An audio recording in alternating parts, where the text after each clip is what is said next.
Hormuz প্রণালী দিয়ে চলাচলকারী সব জাহাজে অবরোধ আরোপের হুমকি দিয়েছেন মার্কিন প্রেসিডেন্ট ডোনাল্ড ট্রাম্প। তবে কোনো চাপেই নথি স্বীকার করবে না বলে জানিয়েছে ইরান। প্রণালীতে সামরিক জাহাজ দেখলেই কঠোর জবাব দেওয়া হবে বলে সতর্ক করেছে আইআরজিসি।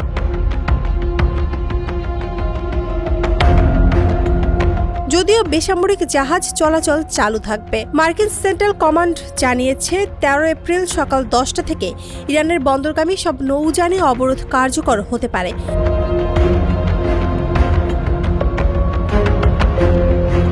একই সাথে ইরানের জ্বালানি অবকাঠামো ধ্বংসের হুঁশিয়ারি দেন ট্রাম্প।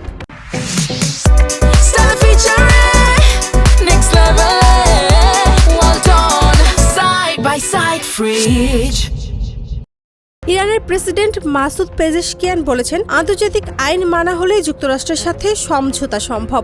এ বিষয়ে রুশ প্রেসিডেন্ট ভ্লাদিমির পুতিনের সাথে তিনি কথা বলেছেন।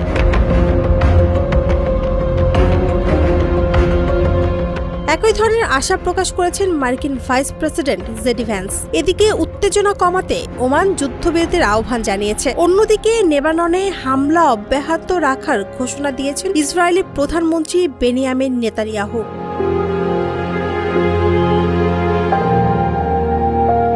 Desk report, face the people.